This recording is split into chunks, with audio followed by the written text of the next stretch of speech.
Alright, peoples, not too long ago, I had a debate with your boy Super Jamaican, alright? And if you ain't catch it, go to Next Gen 720's channel. It was a great debate. It was a hell of a debate. In it, I try to highlight to you, boy, I'm trying to educate the young man that despite the fact that we, the gaming nerds, want our exclusives and want all this other stuff, there was a whole nother consumer market out there. And in totality, this market trumps us when it comes to the bottom line of businesses and them trying to make sales. This market determines nowadays the success and failure of a company. This market is the casuals. And if you're trying to be successful in the gaming business, this market cannot be ignored. What's up, peoples? It's your boy MM2K. Hey, yo, look, do me a huge favor, you know what I'm saying? Before we continue, if you could do me a favor, please, I need y'all to do this for me, please. Hit that like button, hit that subscribe button, hit that bell so you get them notifications, because I need y'all to come and get this medicine. We're trying to eradicate this sickness. It's too rampant out here. Y'all mugs are slobbering all over the place, talking all this silly shit. It's driving me crazy. But I'm going to help you. Just like Charlie Murphy said on Dave Chappelle when he was looking at Rick James with his wobbly legs. He said, we going to help you get the help that you need. You got that help, okay? So come to the clinic. And yo, we are FDA approved. Don't listen to the naysayers, okay?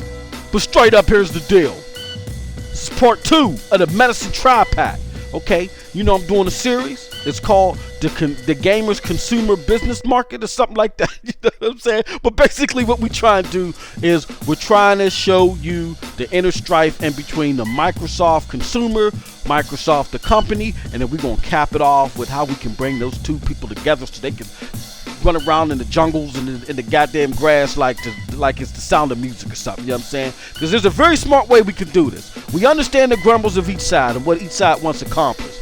But there's got to be a smart way to bring them together, and I think we can do that here at the clinic. You know what I'm saying? So in this episode, I want to focus on the bottom line of Microsoft, because we've been dogging Microsoft and saying, y'all, they focus on cash, and yes, they are focused on cash, and it is to the detriment of the hardcore. And we talked about last episode why you cannot sit there and just turn your back to the hardcore. You have to focus on them. But then on the flip side, you gotta understand who you working with, who you trying to negotiate with. You got to understand their psychology. There is a very understandable reason why Microsoft is focused the way that they are right now. And so let's break it down. And I can start helping you understand where Microsoft is coming from by going all the way back to 2013. I know the dreaded 2013. People keep bringing it up. We're past that, but you got to understand, if you don't understand your history, you ain't going to understand how you got where you at now, okay? So in 2013, Microsoft, the company, was in a bad way. And I'm putting it nicely. I'm trying to be nice to these dudes. The company pretty much was in shambles. In shambles, you say? How the hell was that possible? Well, because it had a horrible, horrible reputation at the time. Look, it had a piss poor launch of Windows 8 that it was still trying to deal with. Then they were having issues because they finally canceled the Zune marketplace due to the poor performance of the Zune device, which led to its demise 2 years prior. They were finally shutting down that marketplace that really ruffled a lot of feathers the wrong way. And then, to cap it all off, they had a horrid launch of the Xbox One X in the press. Whether you think it was fair or not, it happened, okay? This had such an impact that for Microsoft, a Fortune 500 company that is in the technological business sector, it had a piss poor price of $34.31. You know what I'm saying, per share. That's horrible. My wife, man, has makeup that's more expensive than that. Come on. This is horrible, again, for a company, not only in the Fortune 500, not only in the technical sector, but a company that had $21 billion in net profits. Because here's the thing. It don't matter how much money you make. I've always said this to you. I don't care if you brought in $100 gazillion on Monday. If by Tuesday your stock price is to a penny, by Wednesday you're closing your doors. It's as simple as that. Therefore, this was bound to become a threat to the company's bottom line. So in 2014, out goes my boy, Sweaty Steve Ballmer, you know what I'm saying, with the sweat glands, shooting all over the crowds and stuff during conferences like Gallagher smashing watermelons at comic shows and stuff, you know what I'm saying? Out goes him. That was my boy though. But out goes Steve Ballmer. In comes Satya Nadella. You know what I'm saying? Pushing Steve Ballmer to his quote-unquote retirement. Now, after a profitable 2014, when Satya Nadella came, the net profits, dipped a little bit after that. But while the net profits dipped, this was because what they was doing behind the scenes was they was trying to fix on the investor side the things that were unattractive to the investors. You know what I'm saying? They did a complete restructuring and reinvestment in their products and services. Nevertheless, while all this happened, the company stock began to rise. The company to investors finally looked like, hey, they're making all the right cuts, quote unquote cuts, pay attention to that, in all the right places. They appear to be more efficient. That's what's important to investors, okay, is that you're cutting money, you're cutting back expenses, and you're making more profit. That tells me as an investor, I'm going to get a better rate of return. You look attractive to me, I'm going to invest into you. Investors don't sit there and say, oh no, don't cut Jimmy's job. You know what I'm saying? Oh no, he was cleaning off the cans real well. They don't give a shit about that. Come on. Again, are you cutting expenses? Are you raising profitability? You look attractive to me, I'm putting my dollar down on you. They don't give a fuck if Jimmy is doing well or if he's eating mashed potatoes 9 days out of the year. You know what I'm saying? And then the other 355, you know what I'm saying, he's just chewing on the shoelaces. They don't give a fuck, okay? Therefore, 3 years after his arrival, now Satya's Microsoft has a profitability that's back up to $21 billion. For the entire company, and the stock price had risen to a whopping 245% in just 3 years. Unbelievable. Now, what does that mean in the gaming aspects as things were? You know what I'm saying? Well, in order to get to that point globally for the company, they refocused their full attention on their premier objective, simply the mid-gen console refresh, otherwise Project Scorpio, also known as Xbox One X. They shut off funding to other projects that continue to be a drain financially. You know what I'm saying? AKA Scalebound and Fable. You know what I mean?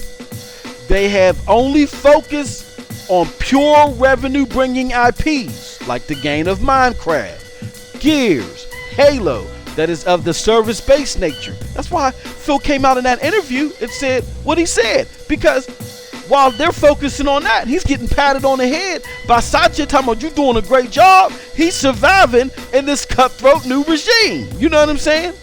So you gotta understand why they're doing what they're doing to understand what Satya's purpose was. It was to clean house and make sure that not only the profitability, but their stock price as well was up to par, because that's what matters to a Fortune 500 company. You can't be out here be a non-profit and giving out clothes and shirts and shit. You got to make money. You got to continue to show you're making profitability higher year over year. That's the way the game is. You think it's greedy? Then you stay in a capitalistic society. It's greedy, and it is what it is. All right. So with that being said, you got to understand, for a company that ignores those facts, that your profitability and your stock price have to go up, your income can completely fall to the wayside if you lose market confidence and your stock dips too low. It's like I always tell you, it don't matter if you had made a gazillion dollars on Monday. If by Tuesday your stock price is down to a penny, you're closing your doors on Wednesday, period. Therefore, we as gamers need to understand this.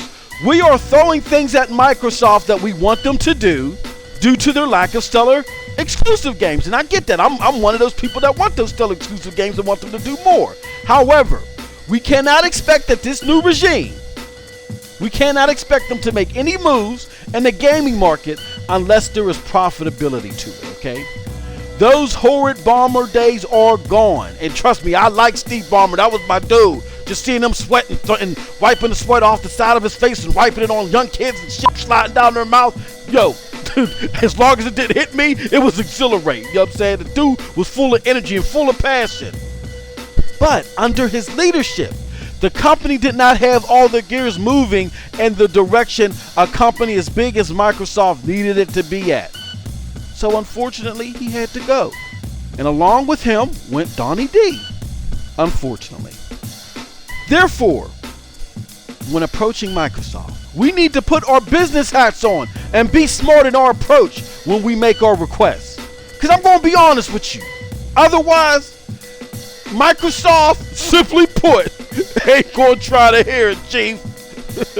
That's for real. And that's also with from your boy MM2K. You know what I'm saying? What'd you think about this special? I know the last one I was trying to educate y'all, I was talking a little bit somber and all that other stuff, but I just wanted to go over again where we are as gamers. We've been beating that drum, and we're going to keep beating that drum, you know what I'm saying? Because what we feel we need as gamers is important.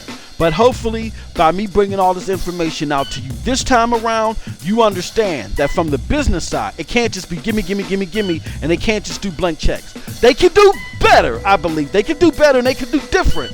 And I'm going to share that better and different with you next episode when I wrap this up. But understand, there has to be some level of intelligence to what you're asking for, okay? Or it's just not going to be served, all right? But let me know what you think in the comments below. You know, I want them comments, whether you agree, disagree with me. You know what I'm saying? Hey, you can come with me, you can come at me. You know what I'm saying? It don't even matter to your boy. And if you like the material, you know where to catch me. I'm on the corner of every boulevard, you know what I'm saying? Check out the links below to follow me. I got a show with your boy TRS. I do it weekly. It's called Scram Punks. Check out the details on the pntsnetwork.com. And last but not least, support the broadband bullies. Check out that Patreon link. You know what I'm saying? Check out our gears Christmas time.